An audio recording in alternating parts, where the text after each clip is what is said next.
Hello, everybody, and welcome to the show, special Tuesday night show. I like the Tuesday night shows, and I'd like to welcome your friend and mine, Shane. Good to have you back. Hi, how's it going? If those of you who know. If you know, you know. But Shane's channel is North Georgia Audit. He's been on my show twice. This is your third appearance. I think. My third time. I think you're tied with the most appearances for any one guest at this No, that has to point. be K-Far. No, Kfar's been on twice. My friend Steven has been on 3, maybe he's been on 4 times. And the only reason he comes on so much is because he actually comes down and visits me, and I say, sit in the chair. We're doing a live stream." Um, yeah, so Nice. welcome back. The last time the other 2 times that we talked about you, Yes. and after the show last time, you had mentioned that you really like true crime, and I said, "Well, why don't you come on and cover something that's not, audit related or, cop related or you flipping people off related." There you go. And we decided Expand on my horizons, essentially. Yes, exactly. People had commented that we have good rapport, and I said, "Let's do it. Let's talk about Samuel Little." Yeah, true crime is something I've been into since I was younger. I've covered a lot of different cases, and this is one of them that kind of recently I found out about, and I was wondering to myself, like all these other cases that I've covered that were mainstream news. Why wasn't this as big of a story? Why don't I know this guy's name like I know Yeah. everybody else's? Wasn't his name synonymous with this? And then the more you get into it, it's just a crazy story, like how it happened Yeah. and how it was able to unfold. It's crazy. I mean, I have some theories about why it wasn't mainstream news. There was other things going on in the world at the time and that sort of stuff, but we won't get into all of that. But I think, um, that there's so much media out there on this guy. This guy, Samuel Little, did over 700 hours of interviews. So if you wanted something to deep dive on, this is the one to deep dive on. Yes. There's just so much out there to, you know, to look at, to get into all the little details. So let me say hello to the people who are here on I it's very weird that I'm here on a Tuesday night. So it might be a lot of people, it might be nobody, but we're gonna do it either way. So hello to Patrick. Good to see you, Patrick. Erica, always good to have you here. Erica is over there swinging the wrench over there in the chat, keeping everybody in line. I appreciate that, Erica. Highway Star. Screwed Up Rebellion, also always good to have you here. And as people come in, make sure you guys say hi to them. Tell them everyone's welcome here. We have no drama. We talk to everybody. Everyone is welcome, which is the same on your channel, I understand. Everyone's Pretty welcome. much everybody's welcome, no Yeah, matter what you've got to say. exactly. Well, for So the I most guess part. we'll just jump into it. I'm going to give a little background of Samuel Little's early life, right? And then we will we can't cover all of his victims, which I hate doing. I always like to focus on the victims when I cover a case like this, but there's 93 victims and we don't have time to do a 6-month series. So we've picked out a few and Shane and I are going to go over some of those for you guys. Exactly. So Samuel Little claimed to have murdered 93 people between 1970 and 2005. 60 of those have been confirmed by the FBI, and the way they did that is through they put his DNA into a database. So just the mere fact that they were able to confirm 60 of them makes me think that maybe it's more than 93. Like maybe he forgot some of them, you know. It's a very real possibility with that many victims that when he went back and recounted a lot of the ones that hadn't been solved, there's a chance that he missed something, I'm sure. Yeah, and we've had I've covered cases on here before. When I covered the Adam Walsh case, which is John Walsh's son, the gentleman who claimed to have killed Adam Walsh claimed to have killed all of these people throughout the United States, trying to do what Samuel Little actually did, and they went through to confirm them, and they're like, nope, it wasn't you. Nope, Yeah. DNA doesn't match, and like none of them were this guy. This is the exact opposite case where Yeah. they started confirming them, And it actually was, at least 60 of them that we know for sure. The FBI in their report says that Samuel Little is the most prolific serial killer in U.S. history. So he was actually born here in Georgia, in Reynolds, Georgia, which is just down there in between Macon and Columbus. Yeah. I'm not as familiar with that area of Georgia. But It's down there. It's a ways away from me. The Macon area is a nice yeah. little 3-hour hop, and it's grown up over since then. Like just in the last 15-20 years, it's grown up a lot to more of a metropolitan type place. Yeah. I managed a shopping center in Macon, so I would have to go down there quarterly, so 4 times a year. Yeah. But I would go straight there to the shopping center that I managed, which was a Kroger, and then straight home. So I Straight never back. really hung out in the Yeah. area. Excuse me. So he was born on June 7th, 1940 in, like I said, Reynolds. And Reynolds, Georgia, I just put this little tidbit of information in my notes for some reason, but Reynolds, Georgia was named after the first governor of Georgia, John Reynolds. And I had no idea who the first governor of Georgia was, but when I looked up Reynolds, Georgia, that's the first thing. They're very proud of that fact. So I thought I'd Learn let you something guys new know. every day. Yeah, exactly. Exactly. You learn something new every day.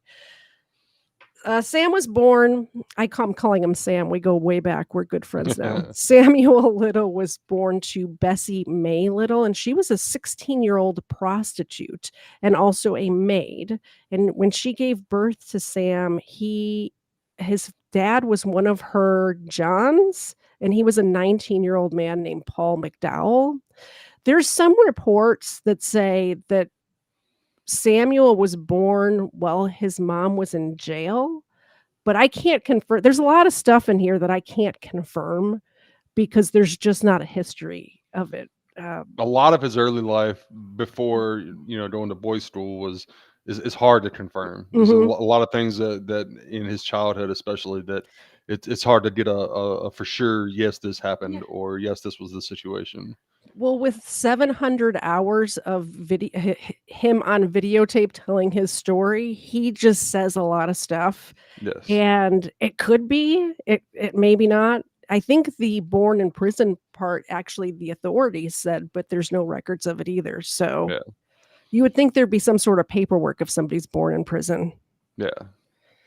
Although in 1940, who knows? Everything was on paper. There could have been a flood or a fire or anything.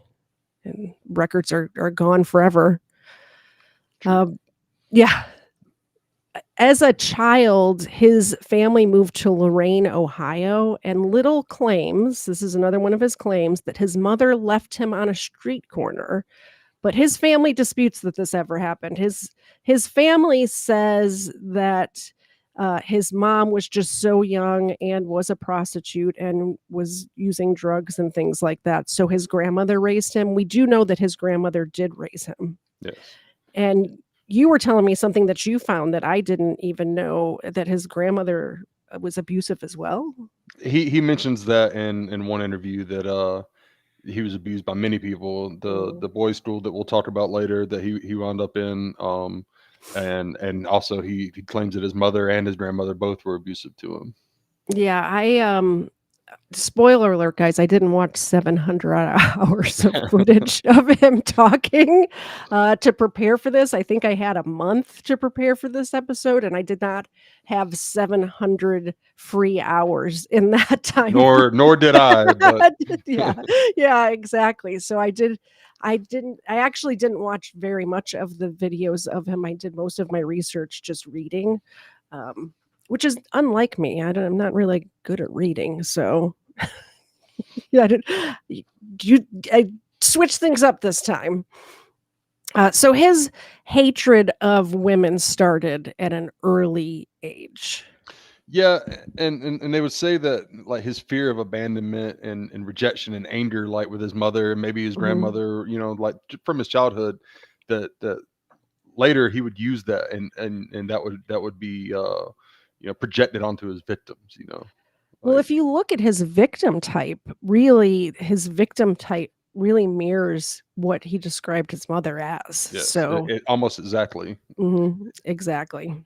I mean, the Uh, vast majority of them were prostitutes. They were transient. They were, mhm. homeless and drug addicted, and that's, Yeah, as we'll see, that's why he was able to get away with it for as long as he did. exactly. And if you see this a lot with serial killers, the Green River Killer was the same way, where he's killing prostitutes. They're Hmm. people that aren't missed, or if Yes, they go missing, the people who are surrounding them just think, oh, they went on to a better life, or they moved on, or they're not missed. yes, So, Samuel Little started his criminal career early as a teenager in 1954 with a theft charge. He stole a bicycle, I believe. yeah. It landed him in juvenile detention, and his school record has 47 disciplinary reports against him.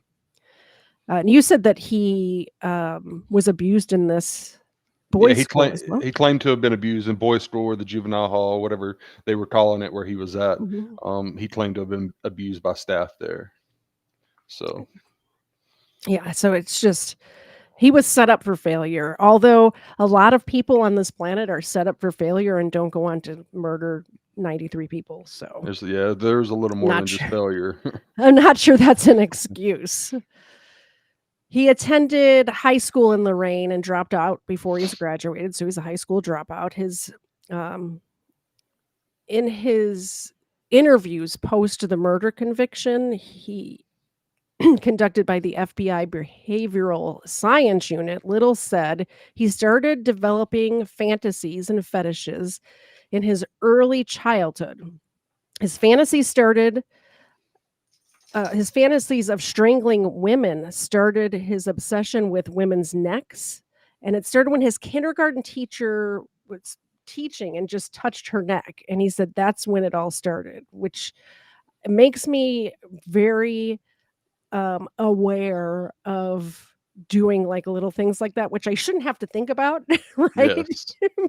But That was strange when I heard that mhm, that's one of your core memories that led you into this life, is what he's claiming there. yeah, Whether it's something he just made up for the sake of telling the story, who knows? could But be. if that's true, that goes way back and way deep down in the psyche. Exactly. And then in 3rd grade, there was a little girl with red hair and bulging green eyes, that's in air quotes, who stared at him while touching her neck on the playground. Also one of his core memories. He said Yeah. he believed that this little 3rd grade girl knew his dark weakness and was taunting him. Uh, really psychological issues, I think we're Yeah. gonna point to there, Yes. right? Yeah. Around the age of 11, or sorry, 12 or 13, he started reading true crime magazines. I didn't know true crime magazines were a thing, but apparently they are. And bring this up on screen. Apparently, he really liked the ones that had any sort of strangulation going on. Uh, I'd never seen these true crime magazines before, but this just looks, I don't know. I don't know. This Strangle, is rinse, and repeat. That is the tagline for that. this is 12 and 13-year-old kids reading this sort of stuff. Here's another Wow. one. Let me pull up another one where, well, I thought I had it. Hold on. That's that one. Yeah, this one's just as bad. Like, what are we doing here? Like, we're just letting kids read this stuff, apparently. Wow. All right, let me pull this back over here. So he started reading these magazines, and it really just it really dug that core memory of his kindergarten teacher and that redheaded girl, I guess, all connected in his brain. After his first arrest, his crime started to get worse. He had arrests for fraud, DUI, assault, armed robbery, and rape. And the rape charge, I believe this is the one he pled down and didn't even serve He any got well, the one rape charge, I know he got 3 months. They gave 3 him months. 3 months Okay. for it, yeah. 3 months for rape. Yeah, Like, all of this could have been prevented if we just punished the criminals. and they're This talking about the '70s and '80s, I'd seen something that read that at that time, even judges didn't consider prostitutes to have been somebody you could commit a crime against, they Yeah. just didn't look at it that way for a lot of judges, I guess. I remember hearing that where if a prostitute got raped, it wasn't rape. Like, Yeah, because if you're selling your body, then how could ho I the whole thing is just crazy to me. I'm so glad we live in today, 2024, than back then, because that's just I mean, judges would do the same thing if somebody was wearing a short skirt. Well, yeah. she was asking for it. What was she wearing? Like, and I make that joke sometime, "Oh, well, what she was she wearing?" But that's a joke. I'm not serious. Apparently, they were serious about it back then. And talk about being able to stop something catastrophic from happening in the future and letting them just slip through your fingers multiple times. Exactly. Exactly, yeah. So, by 1975, he had been arrested 25 times across 11 states. In total, he had served 10 years for all of these various offenses, including the 3 months for the rape.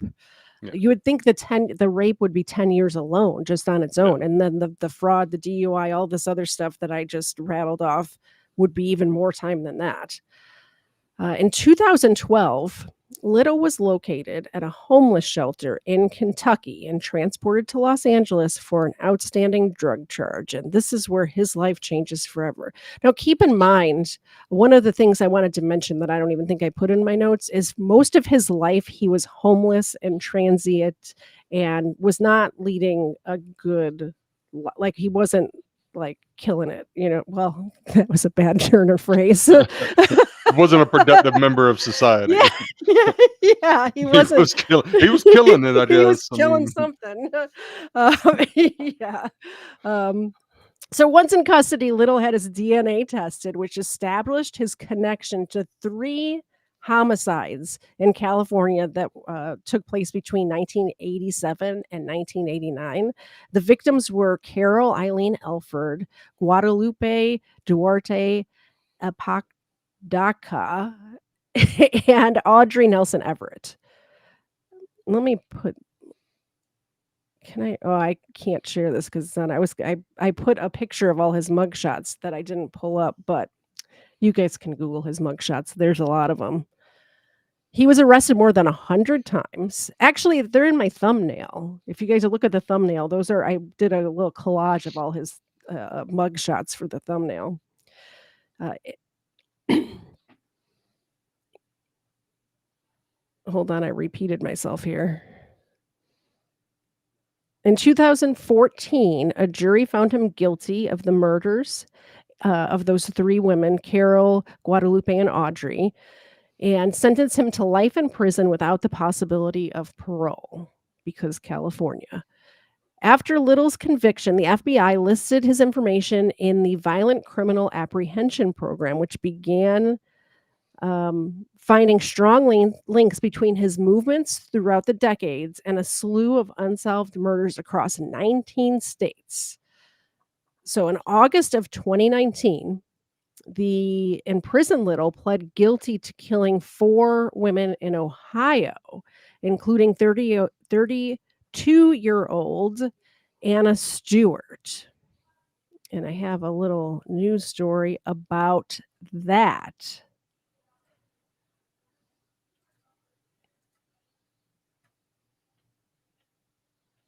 And this is him talking about, I wanted to play this as him talking about the women in Ohio. How tall do you think she was? She was about 5'7". How much do you think she weighed? She weighed about 130. How old do you think she was? Oh, she was about 25. Okay. You mentioned before that you said she kind of had like this hippie aura to her. Yeah, she did give you a hippie feeling. I think she was some kind of hippie, yeah. So you go to Cincinnati, you mess around on Vine Street, and then eventually you guys both get in your car and you cross over the bridge into Kentucky. Tell me about going into Kentucky. We got to Covington, and then we continued through Covington. Mm-hmm. And there was a park that they were having a festival there. And she heard the music and shit off of that band in there. And by her being a hippie type, you know, she wanted to get to that. But the police came over and peeped in our car. We really wanted me to move out of there. So we, instead of going in there, I took her the other way. Right. Winding around, they got hills out in Kentucky, and the road winds around the hills. I seen a little short road going up the hill, and the up top there was vegetation, wasn't no houses or nothing. And so I pulled up in there and concealed the car in that little vegetation up there on top of the hill. So tell me about this road that goes up the hill. What kind of road is it? It was like a dirt road. Okay. It was like dirt. The grass was growing in the middle between two tracks. When I left her up in that little road up there, on the side of that little road, she was like partially concealed by the vegetation. And I left her there.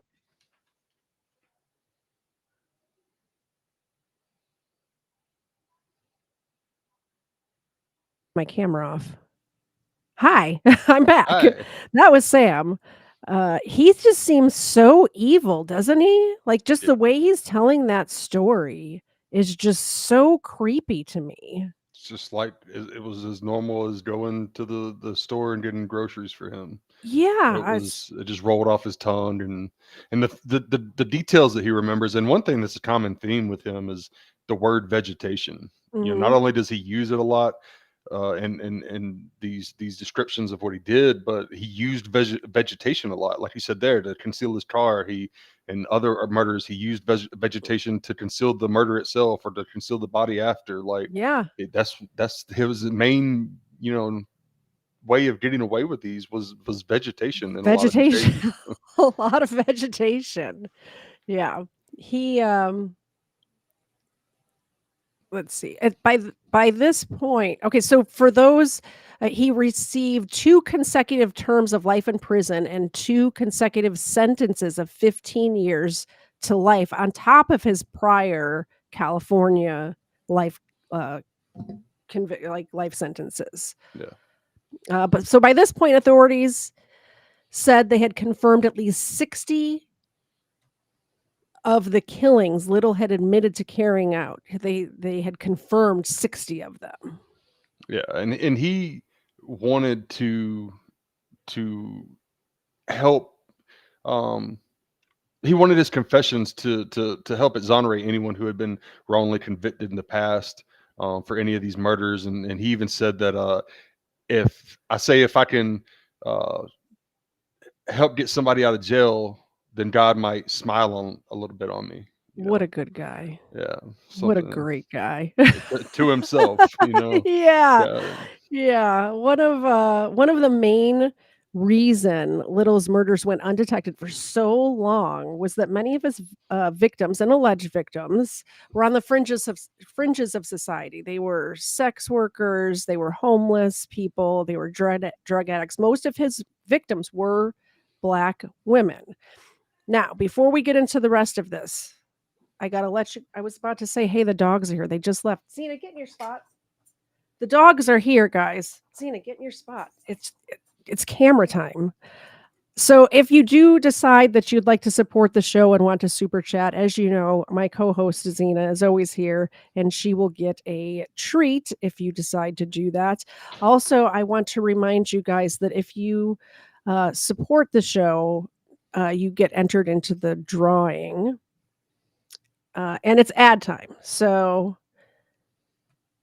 it is ad time. Go to katiez.com. Nobody sponsors the show, so you got to buy a t-shirt. Go to katiez.com. You can pick up all of the merchandise there. The shirt that I'm wearing right now, this Crimeland shirt, it's very soft and comfortable. Get yourself one.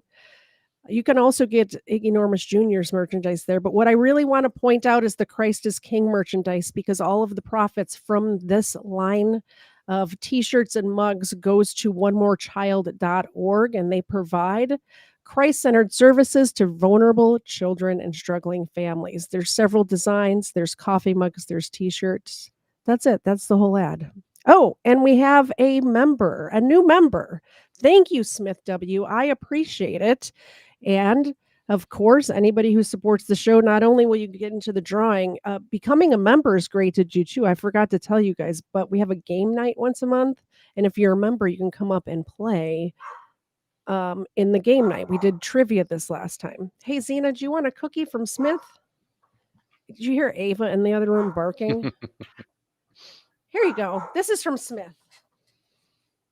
Hey, thank you. Thank you so much for supporting this show, Smith. I appreciate it very much.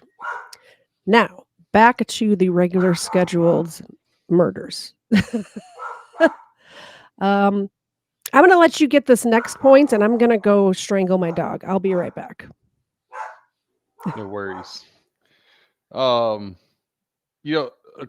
to the New York Times, Samuel Little told an interviewer one time, "I never killed no senators or governors or fancy New York journalists, nothing like that. I just stayed in the ghettos." And that goes back to how he was able to evade law enforcement and to stay, out of the eye of while he was committing these murders over decades. Was the people that he targeted were in the ghettos. He targeted people that didn't have people to look for them, or to even report them missing. That if they came up missing, most likely they'd say they just ran off doing whatever they do.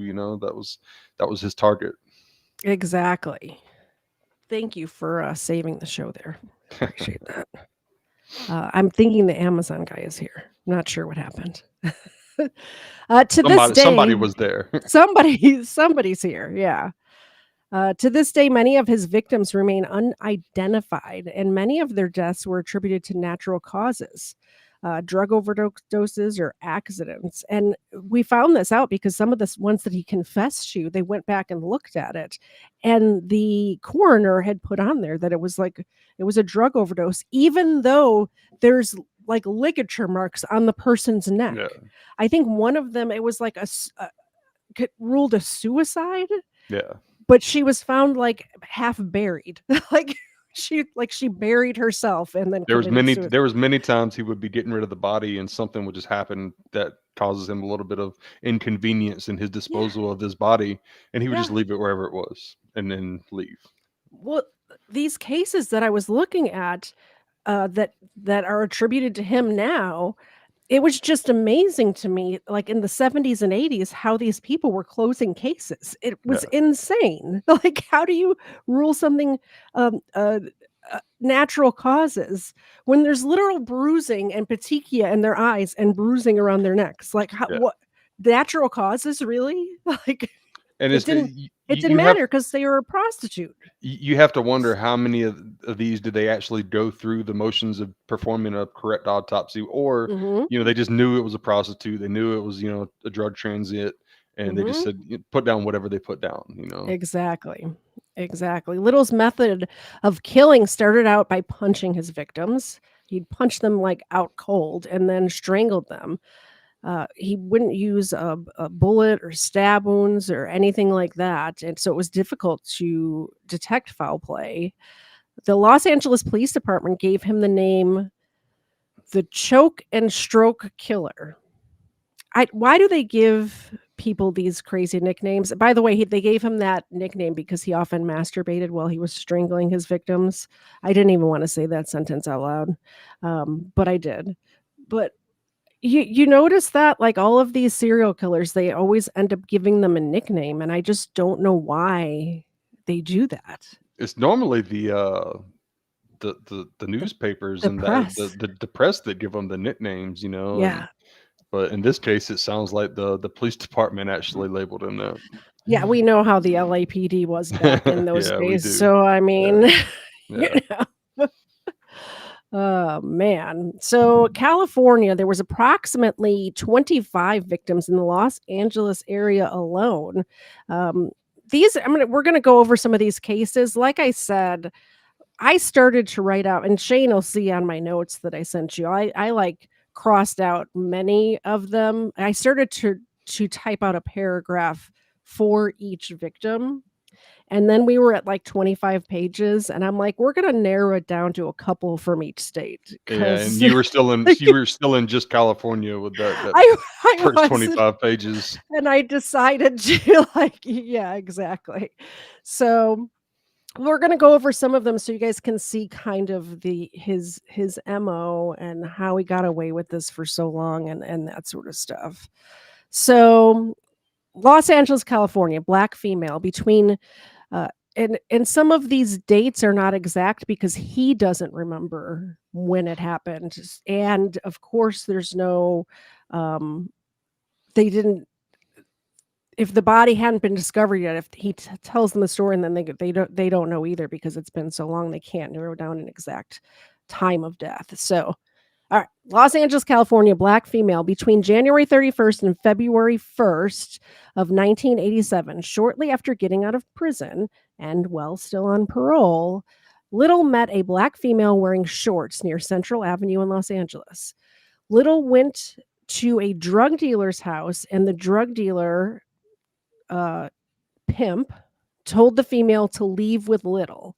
Little walked down Figueroa Avenue with the woman, then turned left onto Florence Avenue. Little bought some dope with the female, and then walked back down Figueroa Avenue to a vacant house located next to Florence Avenue. And this is not a good neighborhood, guys, by the way. This is like a lot, like these street names are ringing a bell to me from watching like Florence. like Florence and Normandy, like all of Yeah. that area where all those riots happened back in the 90s. This is the same area. So they're in a vacant house located next to Florence Avenue. There was a gas station on the corner of Florence and Figueroa near where the vacant house was. There was a garage right in front of the vacant house with only a hook on the door. There was a fence, and the fence faced Figueroa Avenue, and there was a driveway on this house. This is the description that Little is giving to let the police know. Like, this is what he remembers from each of these crimes, by the way. Yes. So some of the stuff I'm going to say right now it's him describing it. Okay. Little entered the garage with the female. There was a wide ledge or shelf around the interior of the garage. Little described the black female as having a big butt and being approximately 23 or 24 years old. The woman was dark-skinned, stood approximately 5 feet tall, and weighed approximately 140 pounds. Little got onto the shelf with the woman, the ledge that was around the outside. The woman began playing with her necklace, and then Little strangled her. Now, her playing with her necklace reminds me an awful lot about that little girl with the red hair staring at him from across the playground, and I bet that triggered him like that. Like, as soon as she... There's a few instances where he mentions women touching their necks, these women that he murdered, that he mentions, they touched their neck, and he brings that up in these stories a lot. Yeah. So she plays with her necklace, and he like pounces on her and strangles her. The woman fought, and they both fell off of the shelf onto a wide platform. Then Little strangled the woman to death while sitting on the woman's back. The black female was left fully clothed, lying on a board on an elevated platform on her stomach. Approximately 2 weeks later, Little walked past the garage, and the garage had yellow police tape on it, which tells me they must have found her. And then a few weeks after that, he walked by again, and the whole garage had been torn down. They had razed the garage. That's one case. Another thing I wanted to point out, a lot of times he says he chokes them and then lets them come back to life and chokes them again. There's at least two cases that I read that they let them regain consciousness and then choke them again. Yeah. Yeah, so creepy. It's like a cat playing with its food or something, Exactly. That's what it reminded me of just reading that. Mm-hmm. And another thing I wondered, in 2012 when they arrested him on the drug charges, and I couldn't find anything on this, was what led them to want his DNA to try to connect him to these other murders, unless it was just his criminal history of the 2 cases that he beat before, that they just suspected that he could be involved in something else. But I think this was right around the time that they were just collecting anybody's DNA anytime you were arrested. okay, and it just pinged off and come back. And they put it into that database, and Yeah. then these I didn't know if unsolved they had cases. suspected him, or if they had come up with his Yeah. name, or and I just couldn't find that. But yeah, that would make sense if they just were collecting in all DNA, and then it just pinged back for a few of these Yep. murders, and that's how they linked him. Yeah. That's how they linked them to the first ones in California. And then I think he just started talking. He just confessed. Yeah. Yeah, he Well, just actually, confessed to 90 more. he maintained his innocence at his sentencing did. hearing, and then he later confessed to a Texas Ranger. I believe was the first person that he started Yep. telling the stories to. Yep.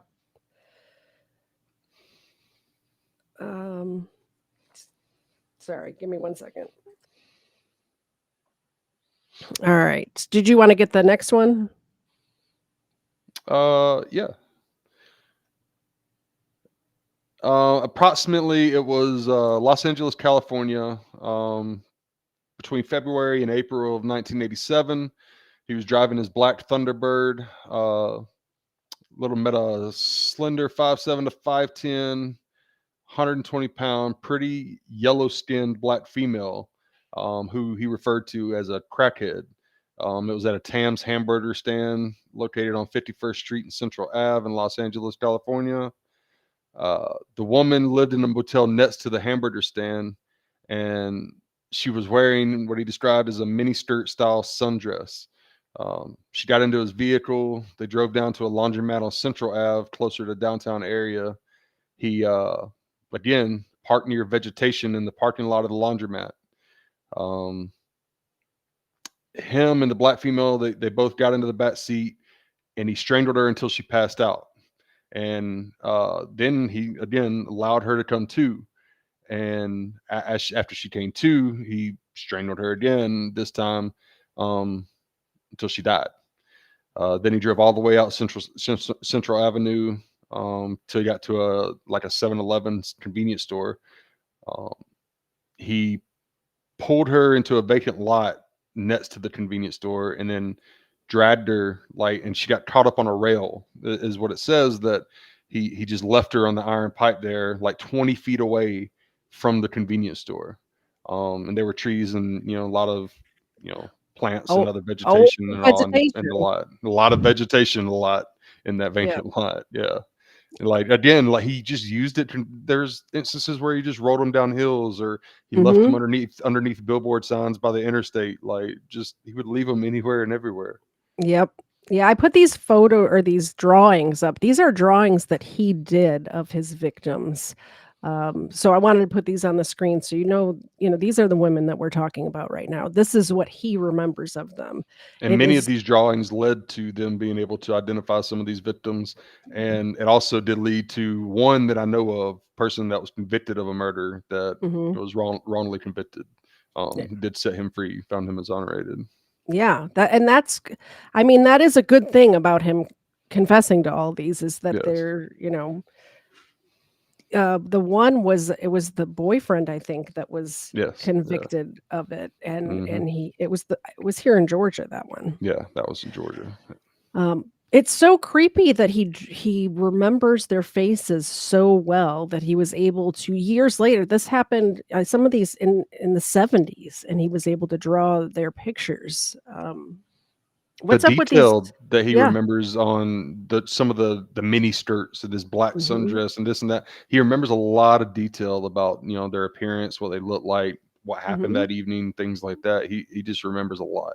Yeah, and I notice in every one of these drawings, their necks are prominent. They're definitely in every one of these drawings. That was one of the ways he picked his victims, was based on what their neck looked like. He said in the interview he doesn't like bigger women because their neck is too big. He doesn't.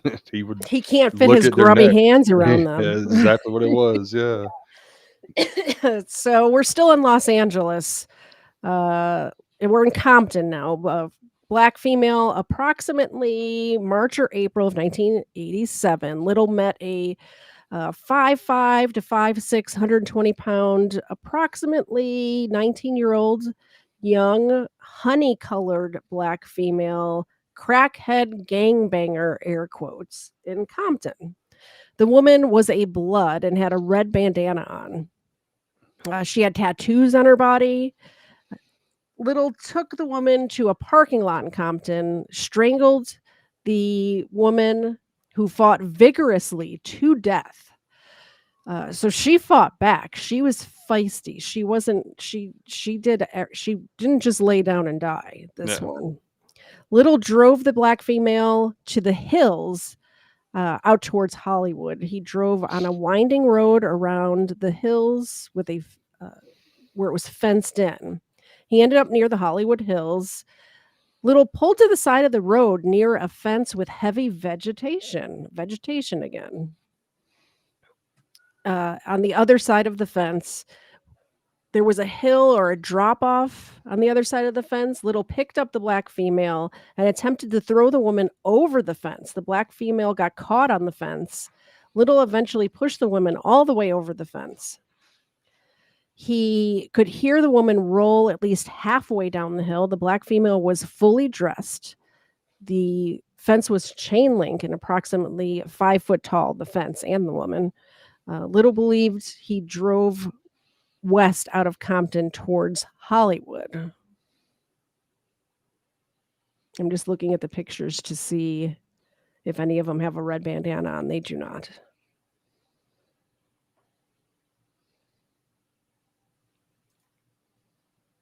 Did I? Okay.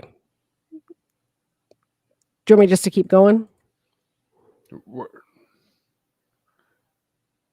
I just didn't see it on here. Well, I think we're at the Miami, right? Yeah, we'll go Florida? to Miami. So there were 8 victims at least in Florida, right? Yes. So Miami, this was like 1971 or 72. Could have even been 78 or 79. He wasn't sure.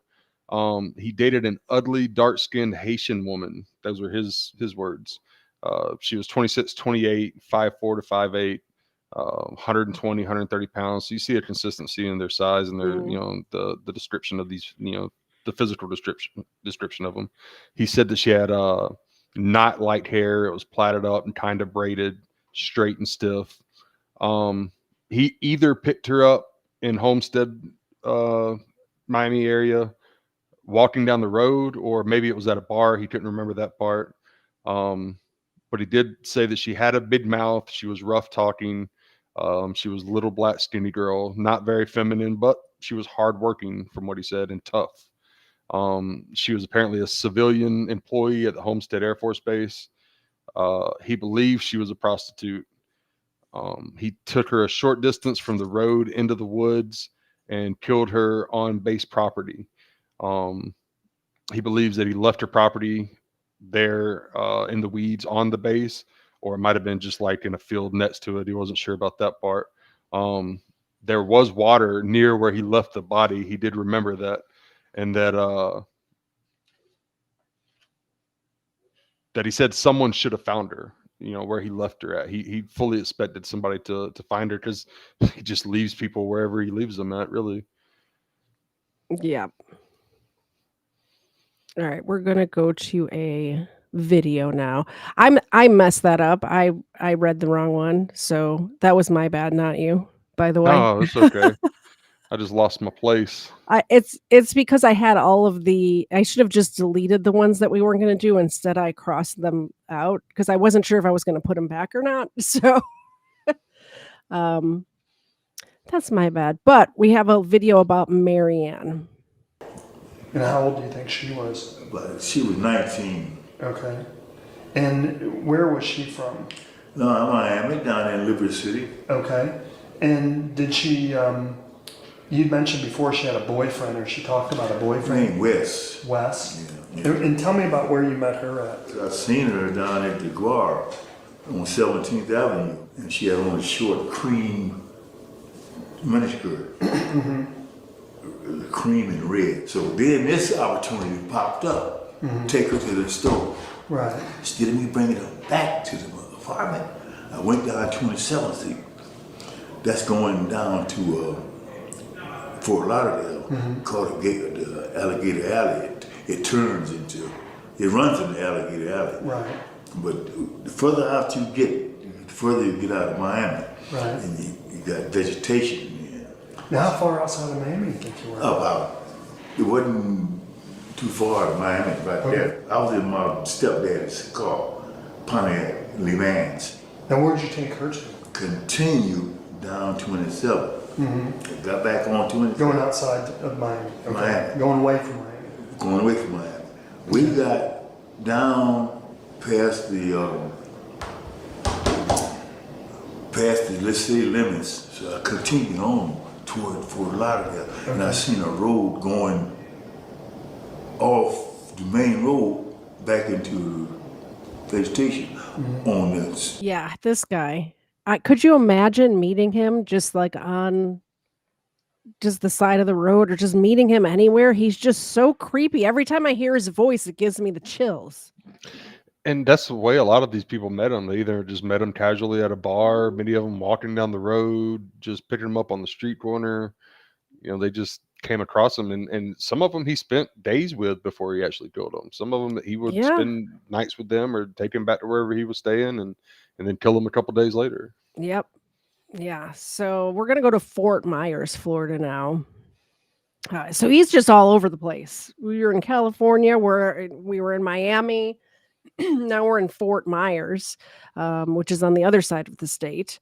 Little stated in the summertime of approximately 1984 or 1990 or 1991. He's not sure. He killed a black female in Fort Myers, Florida. Little described the woman as being 26 or 28 years old and about 5'6" to 5'7", and anywhere between 130 and 160 pounds. Now, this one kind of got me because of the reason I included this one is because of just the wide description he gives here, not only of the time. He remembers that it was summertime, but it could have been 1984 or the 90s, like the early 90s, one or the other. And 26 to 28 is not that wide of a range, but 130 to 160 pounds is a huge weight difference, like especially for somebody who's 5'6" or 5'7". There's a lot of things I don't know. There's a lot of things. I don't think he was very dishonest. I don't think he told lies when he told these stories to investigators. I do believe he withheld a lot of information in some cases. I believe he withheld a lot of the victims in some cases. I believe there are victims he'll never talk about. Because one thing he didn't want, now he won't, right? Yeah. One thing he didn't want is he didn't want to be known as a rapist, even though he had rape convictions. He did not want to be known as a rapist. He hated that. He didn't want to be known as somebody that took it from them. And I'm almost positive he raped most of these women. Many. His ejaculant was found on them. So, and he says he masturbated while he was strangling them. But how are you strangling them and masturbating at the same time? Don't you need both hands for that? I believe the stories. I believe the stories to be true. I believe many of the descriptions. I believe there's things that he told them that, the victim didn't even look exactly the way he described because he wants to. I believe he played his own game with them because that's all he had to do. Like this was the highlight of his life at this time when he's in prison is being able to get out of his cell and come talk to people about all these murders. Yeah.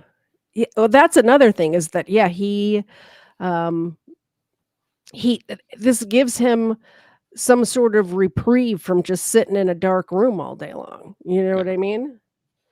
And he seems like the type that he enjoys the notoriety and he enjoys, people knowing what he did. And he probably feels gypped that his name isn't out there as much as it should be. I would assume. Not now he doesn't, but he did. I'm kind of glad it's not. It kind of drives me nuts when people idolize these serial killers, like the Jeffrey Dahmers and that Netflix thing just came out recently, or Ted Bundy was a couple years before that. Yeah. It bothers me. It bothers me a lot, especially when there's killers who these women are writing them letters in prison and throwing themselves at them. Like there's something mentally wrong with these women, Sorry, let me get back to Fort Myers, Florida, real quick. So Little described her as a black female. She had dark brown skin and a nice body. Quotes. Little stated he originally met his victim 2 years prior. Stated that he and Jean, Little's longtime companion, used to go to her family's house in a black neighborhood behind or possibly on Nelson Street and sell clothes to them. Little believed the woman he killed was the daughter of the woman he and Jean used to sell clothes to. So this is somebody that he knew, which is unusual for him, by the way. Yeah. It's usually strangers that he kills. The woman lived with her mother down the street from a liquor store. Little said he and Jean were staying at a hotel downtown and they sold clothes to the woman's family. On the day he killed this woman, Little saw the black female outside of the liquor store on Nelson Street, and she had shorts on and she was nice looking. Nice looking, it says twice, with the shorts on. She was very nice looking with these shorts on. So creepy. Little stated the black female was mad about her husband or somebody and stated that the woman got into his car and drove her to an island in the road in a wooded tract of land near the railroad tracks, again with the vegetation. Little strangled the black female to death and then left her body in the short grass with the woods right next to it. Little stated that he left the woman in a grass aisle outside the city that wasn't far outside the city, but it was near railroad tracks, and the train ran by. Little stated, I think I got back on her. What's that highway that runs from Naples all the way up to Tampa, Fort Myers, that main highway? I think it might have been 75. Little thought the black female lived in the house that Jean used to sell clothes at. Little stated that the family lived in the house on Nelson Street. He repeated himself a lot. Very quickly, Erica, thank you very much for buying the gift memberships and welcome to the new members. Zena, come here, please. Thank you. And just quickly, in case anybody heard a bang, I have a ghost in my house and it doesn't like pictures on the wall. Gotcha. Come here, Zena. Thank you, Erica. Zena thanks you. I'm giving her 2. You want one more? Thank you. You got eye boogies. There you go. All right, hop down. Awesome. So there's another one in Tampa Bay or Clearwater. He's not really sure. He's not sure. One or the other. And he's not sure on the year. It could have been 77 or 78 or possibly 83 to 84. He's not sure. He met a 23-year-old. She was about 5'5", 140 to 160. Short. He called her chubby. Black female. And it was at a bar in Clearwater or St. Pete. Wasn't sure about that part. I mean, they're right next to each other, so I can. They see are, that. yeah. It's a lot of the same area, and it's like one long beach, and And he was driving a black Thunderbird at the time. He stated that the woman had a dark complexion, and her skin he described as leather colored. She was dancing in a bar when he met her. He said that she was wearing some sexy shorts in quotations, but wanted to go home and change. He drove her to her house, and it was in a black neighborhood somewhere, apparently. So she could change clothes. And when Little arrived at the woman's residence, the black female took her shorts off and put on a black skirt. Little stated that about 5 of her little siblings, sisters, and brothers came running out. They were yelling his name, Sam. I don't know how they would have known him.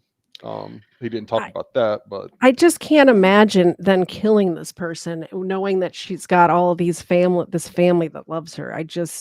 It didn't even hesitate. Left from there, in his vehicle and told the woman he was going to Lakeland, and he drove her to a beach. He got his vehicle stuck in like barbed wire and sand. and he said several quote unquote white boys who were drinking beer helped him get out of the sand. He drove her to another, again, vegetation, grassy, wooded area, not far from the beach. There were railroad tracks nearby. He said he first saw buildings and then saw vegetation.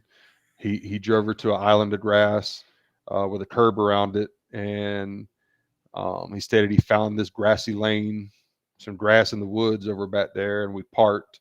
I know there was a railroad track that ran across this one because I'm looking right at the train go by, and the man up in the window, the engineer, sit up there going woo woo, and I waved as he went by. He said it was headed out of Tampa toward Plant City, and he said that the woman was wearing that bad tight mini skirt, quote unquote. So it's her fault, obviously. Yeah, she was wearing a mini skirt. And he said that she left her underwear in his car, that he almost took them draws as a trophy. And then he strangled the woman. Yeah. And then he strangled her and left her near the railroad tracks on the grass, just kind of out in the open. Yeah. Just out of nowhere. It seems like he's using these grassy islands a lot. And now every time I drive down the highway, I'm going to see, especially you see it down there, like from the trip here down to Florida, you see it a lot, where in the middle of the road, there's just these woods that who would ever be in there? Who would ever find somebody in there if you left a body in there? Especially somewhere hard to get to. Like a lot of times, in these 60 confirmed cases that there are, he would find hills with deep vegetation and just roll the body down there, because you imagine how hard it is to get down there and back out. Like nobody's just going down there for no reason, Yeah, well, and the thing about the islands in the middle of the interstate is that if it's wooded, there's not going to be landscaping crews back there. Yeah. There's not going to be hunters back there. Like a lot of times hunters find bodies in the woods and stuff. There's just going to be nobody back there. Yeah. At all. Oh man. So we're going to move to Georgia. I wanted to include some Georgia cases in here since that's where both of us are, So we're going to go to Atlanta, Georgia, a town that both you and I are familiar with. Yes. In approximately 1981. Did you live in Georgia your whole life? I have, my entire life. Yep. I have not, but my grandmother lived here my whole life. So I'm sure in 1981 I was here because every year in the summertime we would come down for at least a month. My grandmother lived in Decatur, Georgia, and we would come down and visit her as a kid. So I'm sure in 1981, I'm old too, by the way, guys. So in 1981 in the summertime, I'm sure I was here in Georgia for a month. You're dating yourself, because I was born then and I'm old. I am dating myself. I was little at that time.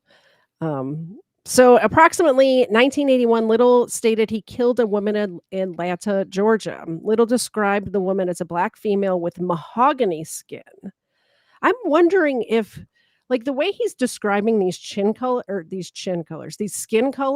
I'm wondering if, just because I have his drawings up on the screen, I'm wondering if he's looking at the crayon box and like, this is the color that's described on the side of the crayon, because some of the way he's describing these colors is kind of weird. And it's strange how a lot of the victims, their descriptions. I've watched that video where he's in the blue jumpsuit describing many of these ones that they're trying to solve. And his description on a lot of them almost seemed to be the same person. Other than the skin tone might change, the hair color might change.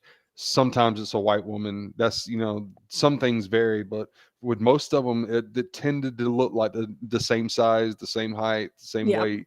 It was, a lot of them were similar. He had a type for sure. Well, there was that one transgender, but I bet he didn't realize she was transgender before he killed her. Yeah, that's a good possibility. He claims to know that now, but so a Black woman, mahogany skin, the color of leather. There was another one he described as leather skinned. Yeah.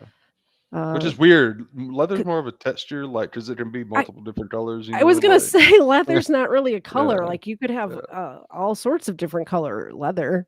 Yeah. She was in her late 20s to early 30s. Stood approximately 5'6" to 5'9", weighed between 130 and 160 pounds again, which is such a wide range. I think of my between 130 and 160 as my weight range. Like that's what I fluctuate. And the difference I see in the mirror of when I'm 130 to when I'm 160 is a huge difference. Yeah.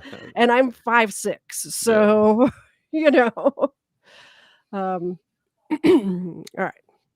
She wore shorts that were made to look like a dress.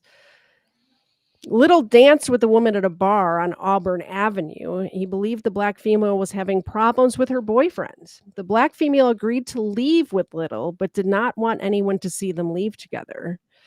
Mistake on her part. Little went outside to his vehicle, a 1967 Lincoln Mark III. A few minutes later, the black female came over to his car and sat on the front right fender and began to cry. The black female eventually got into Little's car. After she looked around to make sure nobody saw her get in, she then laid down so no one would see her. The woman directed Little to Interstate 75, and he headed south into the country. Little did not think he drove far before exiting the highway onto a side street under construction. Little described the road as wide but lonesome. There wasn't no houses, nothing but trees on the road right off the highway. Little followed the road until it ended and then parked in an area with woods on both sides. Little said he choked the woman and that she defecated all over herself in his vehicle. That's a little bit different than deflected. Yeah. Little started choking the woman and she defecated all over herself in the vehicle. Little strangled the black female in his vehicle, then carried her body across the street and laid her down in the grass approximately 10 feet into the woods. Little stated that he left the black female with her clothes on and her eyes closed. She looked like she was asleep. Little then went back to his hotel and utilized a bucket full of soapy water to clean off his seat. The manager of the hotel, who was wearing an Atlanta Falcons hat, approached Little and asked what he was doing. Little stated that he thought he got disinfectant from the hotel manager. I bet that hotel manager didn't realize he was helping to clean up a murder scene. And it's the details that he remembers. This guy Mhm. wearing an Atlanta Falcons hat, like things like that. Yep. That lend credibility to, okay, this guy's at least telling a credible story here, and the fact that they confirmed 60 of at least the 93 that he killed, like Yeah. just his recount of these stories and being able to go Mhm. back, you wonder how that sets into your memory. I guess it does set into your memory when you do things like that, but Yeah. Yeah, you um would think. so there was another one in Atlanta. This was approximately 84. He was driving a green station wagon. He killed a woman in Atlanta, Georgia. Little described the woman as a black female, approximately 22 to 25, slim and tall, like 5'9", weighing 120 to 130. He met her at a quiet bar on the corner of Auburn Street in Atlanta. Little remembered when he entered the bar, the black female was sitting in a booth. Little thought the woman told him that she went to college and was angry because something had happened in college. Later on, he went through her wallet and he found her college ID. He believed it to be from Morehouse College. He then made a date with the woman, and they left the bar together on a highway way out, quote unquote, way out, until he exited to a little dirt road surrounded by canals. Little strangled the woman in his car, but then his vehicle would not start. Little stated a white boy in a hot rod gave him a jump start. Then he drove a long way down a side road next to the main highway, just one of those service roads. And it led into woods, again, vegetation, adjacent to the canal. And it was barely big enough for two cars to get by. There were no houses in the area, and he placed the woman's body in the canal, and he thought that she fell into the water, Little stated, it wasn't like she was floating down the river. She hung up on something down there. They probably seen her the next day. He believed she was still wearing a dress, and that he threw her boxy purse into the river with her. So This one really got me, and the reason being she was in college. She yeah, obviously had a future in mind. It doesn't sound just like snuffed out, like she not that the other ones are okay, yeah, but the other ones were the most of his victims were prostitutes, drug addicts, didn't have a future in their head. She was working towards something. She was going to college. She could have been the next doctor or a lawyer. So, like, we don't know what she could have been. We and don't it even probably know stands who out to she you. is. And it probably stands out to you because it wasn't his MO. That was not Yeah. what he went after. And why did he decide to do something like that this time? Because Mhm. a lot of the victims resemble his mother. They Mhm. resemble the life that she had and the life that she was on, that he claimed that she lived. Yep. So why did he go outside? Because this is the only case that I know of that was really outside of that spectrum of people that were on the fringes of society. Yeah. And it makes you wonder why he decided to take somebody out like that. I don't know. Let's let him tell a couple of these stories himself. These are so difficult to listen to, guys. I'm sorry, but we're going to have to do it. Vegas. Describe the Las Vegas victim. That was in '93. Okay. I bought a Eldorado. What color Eldorado? It was a yellow. Okay. Oh. Yellow Cadillac Eldorado. Yep. All right. What year? 78. Okay. Well, tell me about this girl. What does she look like? She was kind of thin, dark skin, about 40 years old when she was out there hustling. I think she was a drug addict because she wouldn't have been out there. How tall was she? She was about 5'5", 5'3". And how much do you think she weighed? She weighed about 110, 120. Okay. What about her did you know? The boy came, that was her son. And she called him over there. And he came over, hey, he shook my hand and everything. Yeah. Now, how old was he? He was about 20 or about 19, 20. Okay, black male or? Black male. And where were you at when you met her? It was on Owens Avenue. Okay. Owens, that's down in the black section. Owens and Jackson. Where do you eventually take her body to? I was headed toward California. Mm-hmm. So as I drove out of Las Vegas, I seen a motel and a road leading up to the motel. And there's a lot of bushes and brushes us beside the road before you got to that motel. That's where I pulled up her body out and rolled it down there. And I heard a secondary roll of noise. That meant she was still rolling. So you basically roll her into a pretty big ditch that's got a bunch of... Well, it wasn't a ditch, it was a slope. Okay. That didn't look like a slope because the vegetation had grown up out of the slope and looked like you would think that the road would just be flat. Mm-hmm. But actually the road was going down a slope like. And that's why she rolled.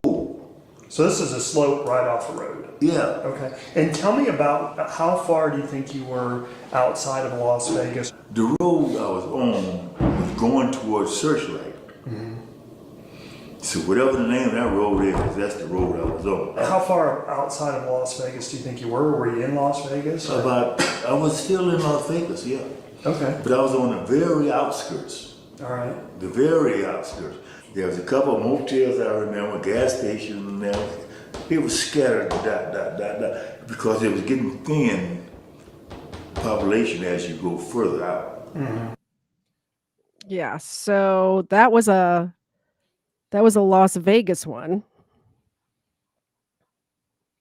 I believe there was Mississippi, Alabama, Texas. Yep. He just covered the entire country. All over the place. Here's one from New Orleans. Or as they say down there, Nolans. She was pretty, a light-skinned, brown, honey-colored skin. And she was she was tall for a woman, about 5'8", 5'9", and It's beautiful shape, and she's friendly. And how much do you think she weighed? She would have had a beautiful body, a beautiful 150, well put together. And how old do you think she was? She was about 30. Okay. And she's a black female. Yeah. And tell me where you met her. I met her in a nightclub in New Orleans. Her and her sister she had two sisters. Her and her youngest sister was having a birthday party. Her sister was dancing with this guy on the floor. And when I come in, the girl that I was with offered to dance with me. And while we were dancing, she says, you want to go riding after this, after this party's over? We walked outside and she looked and seen my car at Lincoln. She said, ooh, that's a beautiful car too. So she had arm in arm, walking to the car. We got in, stopped at the gas station. We were on the Highway 10 and going toward Slide L.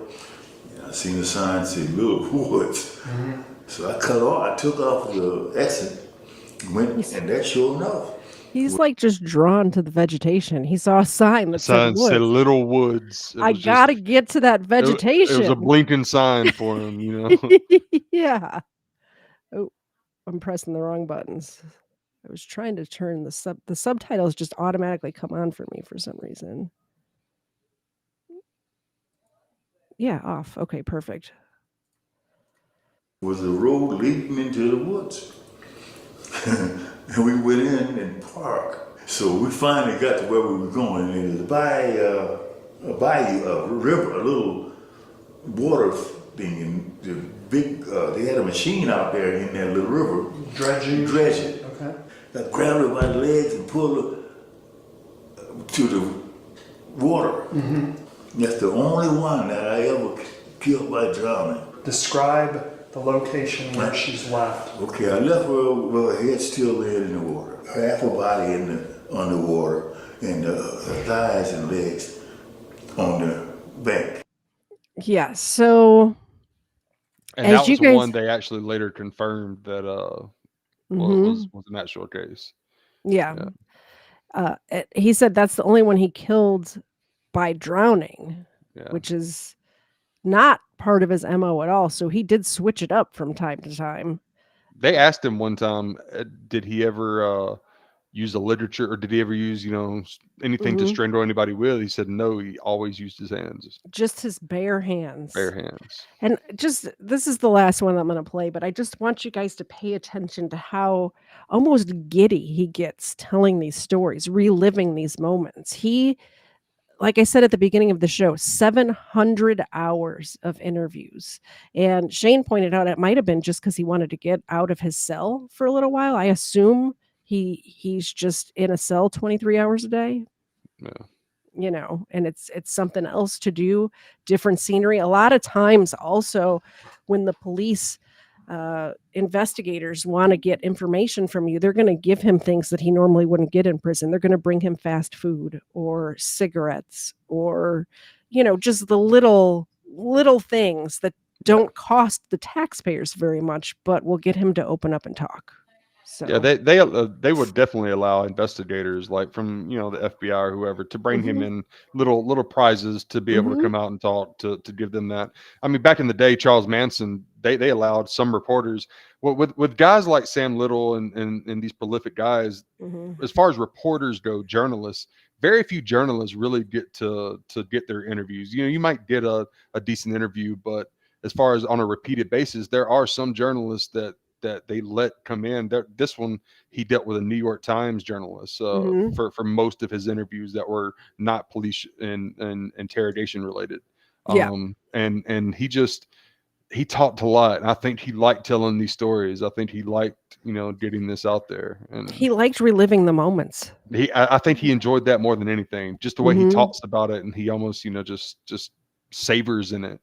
Yeah, so pay attention to just his facial expressions and stuff when he's talking about these things. About northern Kentucky, The girl that. Oh, we watched this one already. I'm sorry. I had it queued up twice. I guess we've already watched the last one that I had queued up. My bad. We watched that one at the beginning. Let me see if I could find. I know there was another one that I thought I had something else queued up. So let me see if I can find it real quick. This is a live show, by the way. This is just how it goes on a live show. That entire interview, I encourage anybody to seek that one out, because there's not a whole lot of journalist interviews with him on camera.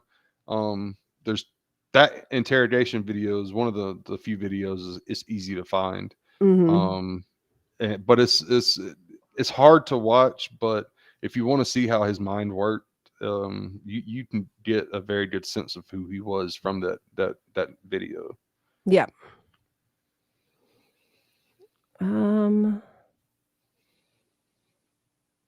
Hold on, I'm almost there. There's just so much information on him. I think it was this. Did we watch Little Rock, Arkansas? I think it was this one. I don't think we watched that one. Okay. Yeah, we didn't Yeah. watch anything on Little Rock. Okay. Here we go. I found it. That was actually quicker than I thought it was going to be. Found it faster than I thought. Xena held us down, so it's okay. Yeah. Yeah, she's really the entertainment.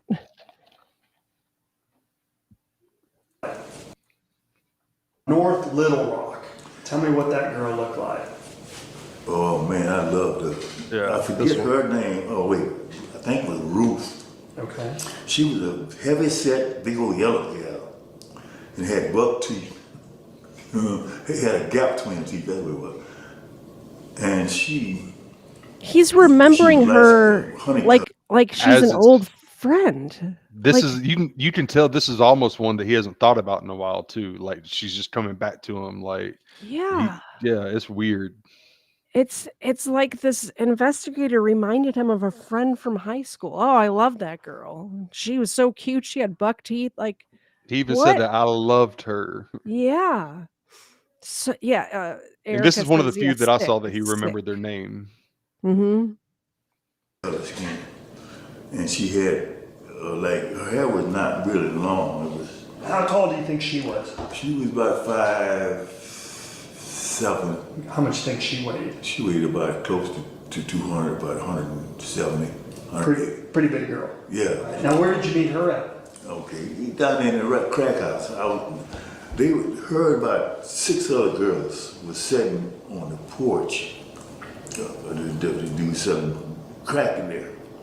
I stopped to go in there. I seen the girl. That's why I stopped. We stayed together 2 days or more. I think it was about 3 days. We was going shoplifting. We went to Sears. We went to Kroger's, and that's where I got busted. They took me to jail, and she went and stayed in the car. And the manager of Kroger's, I guess he got tired of her laying on his property in that car. He called the station where I was at in North Arkansas to drop the charges. So he can come down and get this gal and car out of here. They cut me loose. So we was headed toward with that place where Walmart's original store bent. I whooped off the road and back into that little woods. It was a cornfield back there. I pulled through it, and on the other side of the cornfield was a trash pile. I parked the car facing out where I could see anybody coming in. So I pulled her out of the car.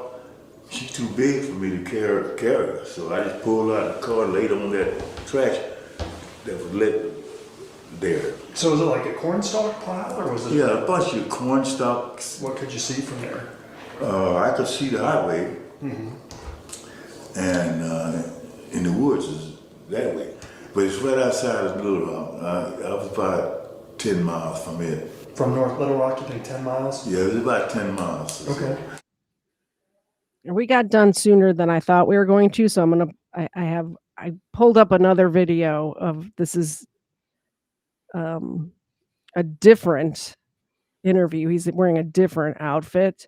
Um, I've seen bits and pieces of this one. I've never found the entire the entire the entire investigative thing. interview. Yeah. Let's see what he has to say here. Somebody that you want to have sex with, or somebody that you might want to kill. Samuel Little was one of the most prolific serial killer in Oh, U.S. I thought this was history. just the raw No, that thing. what I've seen of that raw interview is only what you're watching right here. I was only able Oh. they show a few clips from it, but I've never been able to find the entire video. No, I just want the video. I don't want to watch somebody else's YouTube video. Here we Yeah, go. no. Let's go over here and see. I think they play it about here. When asked whether Gene knew about his extracurricular activities, shockingly, he said, Women. Yeah, she knows. She didn't know that there was like killing going on. No, she didn't know I was going that far. Gene finally died, and All once right, again, never mind. Never mind. And one thing we didn't touch on was Gene Dorsey, who was with him until '88. Oh yeah, tell us about Gene. Gene was locked up in jail, and it was the same. No, it wasn't the same woman, but it was he got caught shoplifting with with another woman, and that woman was going to testify against him. Well, she said this to Gene, being locked up in a cell with Gene, and Gene told him somehow apparently the jail they were in was dilapidated, and people were able to communicate through like cracks in the walls. Oh, okay, yeah. And Gene somehow got word to him that this woman was going to testify against him, and he was able to prepare with his lawyers, and he beat that case. So they get out and they form a bond, and that was in the late 70s. She's with him, travels with him. They commit. She actually teaches him how to shoplift. She was a master shoplifter. Then she How died does in one become a 1988. master shoplifter? Get really good at it. I don't know. I have no idea, but I've heard stories of the way people shoplift, and some of them just walk right out with buggies full of stuff and see how far you can make it. Depending on which state you're in, you're going to get away with it now sometimes. So Yeah, well, Walmart's cracking down on that now too. I heard stories about Walmart. They don't bust you right there while you're there. yeah, they get you later. Yeah, they videotape. Yeah, They wait till you get over a certain amount, and they add it all up, and they get your license plate number, and then they send the cops to your house afterwards, which is kind of crazy. It makes me double check everything I'm scanning at the self checkout. I'll tell you that much. I don't want to 'cause be I'm a skip scanner because you I never know, and know! they're just Like- roll up in your work and throw you in handcuffs. I don't want to just You didn't scan that laundry detergent. like make a mistake, like accidentally leave something like a case of water or something under the cart that I forget about or something. They're gonna come knocking on my door. It's terrifying. And it's a shame that Jean wasn't around after he got busted and able to tell her side of the story, because she was with him for 18 years of She what we had to know know. that he confirmed that he was active in murdering people. And people wonder, with them traveling all around, how could she have not known anything? He said she didn't, but whether she assisted him or she just turned a blind eye, or she A stayed lot at of home. times they say like the significant others don't know, but then you think, how could you not know something was up? Although he was strangling them, so he wasn't coming home all bloody, right? That's true too. Yeah. And she was much older than him. I think she was 20 something years older than him. Yeah. So and he even described their bond as more of a companionship, more than like an actual relationship. But they were together, traveling together from the state to state, every couple of years here and there. And she was just an important to the story. She did die in '88, and I'm sure he was buck wild after that. But what do we really know? There's so much information, and so much of it's been confirmed that it leads you to believe there's even more than what is even suggested. Yeah, absolutely. Yeah, so 93 is what he claims. The FBI says 60, but the FBI says that that's just what's confirmed. So there could be more where there just wasn't any DNA left, or they never found the body. Like he said, oh, it was here, and they just never found it for whatever reason. One he claims was eaten by alligators. The one he drove off in the Everglades, he claims it could have been alligators to devour it. He would have been surprised if they didn't. But a lot of these, he say, I'm surprised that nobody found them the next day where I left them at. Yeah, I'm wondering, do alligators really eat the whole I don't body think of so. They leave a somebody? mess. They leave a mess. I'm pretty sure. Like, is this a Dexter episode or something? You know what I mean? Thank you very much, Erica, for the $2 super chat. Xena does look like she needs to be woken up. So, hey, Xena, do you want to try to catch number 2? Are you number 2 and I have a game that we're playing where we're betting on if Xena can catch this or not. So, hey, Xena, ready? You got to sit up or I'm never going to win. Ready? Didn't even try. didn't even try. All right. No, she missed both of them. Oh, well. So Sam Little died. He did, which is fortunate. It is. I'm kind of sad that the state didn't take care of it for us, but God took care of it for us. So, Yeah, he did. like with all of these murders, you would think that one of these states where he convicted them or was convicted in would have the death penalty and actually use the death penalty. I'm not sure about Ohio, and I'm not sure if he was ever convicted of any of the murders in Georgia. But you wonder why one of those states didn't step up and say, "Hey, send him over here. Let us get ours," and then go ahead and do what they wanted to do. But with the death penalty, he would have just sat there for 20 or 30 years anyway, feeding off the tit even more than what he did. He would have got more, That's true. comforts. They did a lot of comforts on death row, from what I've heard. So. Well, and also they have to do like if you're on death row, there's going to be like automatic appeals and stuff like that. Yeah. That have to go through. So, and you got to wonder, like with the shame is he did not spend as much time in prison as he should have. He was arrested in 2012 and convicted in 2014. So, and then he died in 2020. He spent 8 years in prison for these murders. That's it. He got away his entire life with doing this. Exactly. Then he spent, a combined 10 years in and out of prison early on, but still that's 20, like not even 20 years. No. So 18 years. All right, let's hear about his death. America's worst serial killer has died. His name was Samuel Little, and he confessed to more than 90 murders. He claimed 20 of his victims were in the Los Angeles area. Little was convicted in 2014 of killing 3 women in South LA, but claimed many more. He was serving 3 consecutive life sentences at the state prison in Lancaster. The cause of death is under investigation, but authorities say tonight foul play was not involved.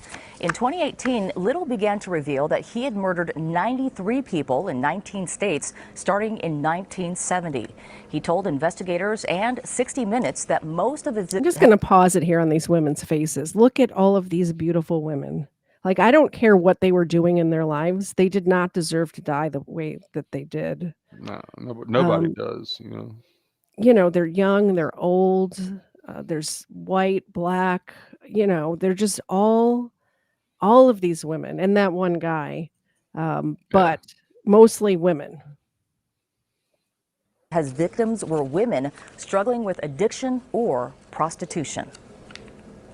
I got away with numerous murders of women in my life over a span of 50 years. Where did you kill the most? Oh, that's easy. Florida and California. Yeah. What city did you kill the most in? Miami and Los Angeles. And how many did you kill in Los Angeles? Los Angeles, approximately 20. Now, one of those LA victims was 41-year-old Carol Alford. In 1987, she was strangled and left to die in an alley at East 27th Street near downtown LA.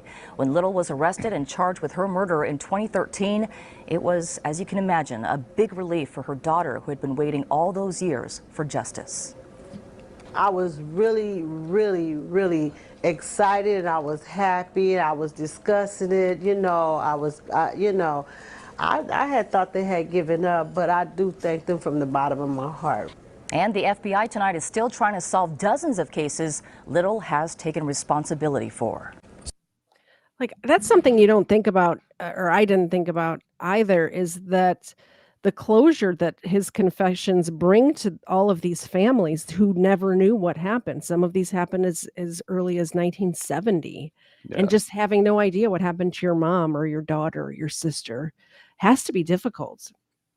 And And that to find out woman, the way that it happened, you know, and like yeah, a lot of times, like the ones we've talked about before that were labeled, you know, as drug overdoses, and to mhm, finally get the truth, my mom didn't die of a drug overdose. You know, she was yeah. actually murdered. She, you know, I don't know um, if that's any better, but no, you no. know, He claimed that his last murder was 2005, 7 years before he was, you know, actually caught and charged on these murders. But I you don't know, believe that. I don't believe that he started in 1970.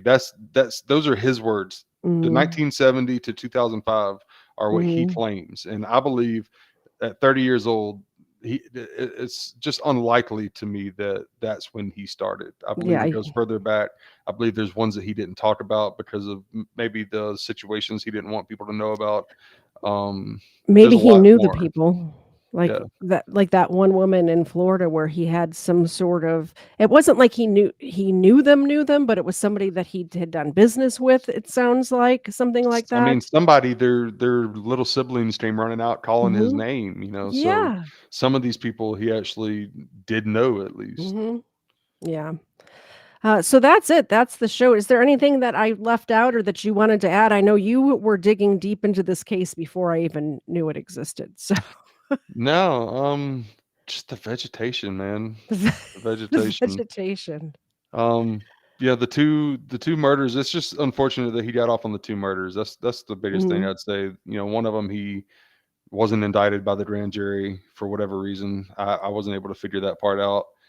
The other one, he was actually acquitted and found not guilty of the Yeah. murder because of unreliable witnesses. The witnesses were looked at as, you know, being a part of that lifestyle, the drug Mhm. addicted lifestyle.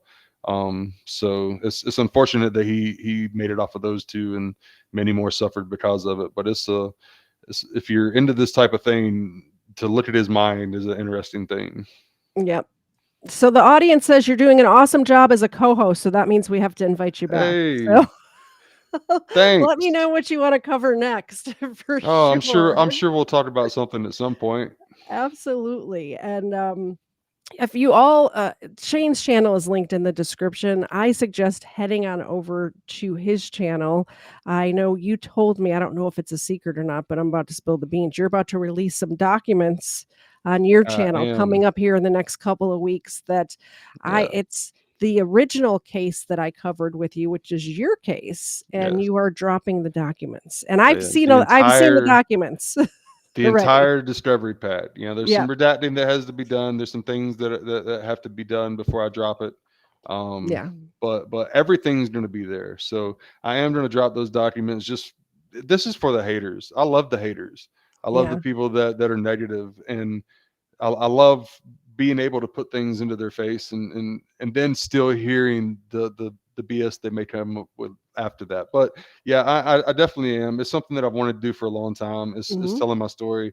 The I've kept these documents for a reason because I've wanted people to see them. You know, if Yeah. anytime I talk about my story, I point at these documents and say, you Mhm. know, hey, these are you know, what you They're need out to there. see. If you Yeah. have a question, just look at these and then you can come ask me anything, you know. So Mhm. it's something Well, that's and important to me, but that's what you did with me. You're like, "Here's the sure. documents," and I read through all of them, and I'm like, "You got railroaded, dude. Like, this is I gave ridiculous." these I gave Like these documents to a investigative reporter Mhm. from Fox, you know, and he went Yeah. through them, and he called and asked me a couple questions, and Mhm. you know, so I'm not afraid of these at all, and it's something that I've wanted to do for a while. So just if you're into that type of thing, you can look out. We're going to go through it page by page. Yeah.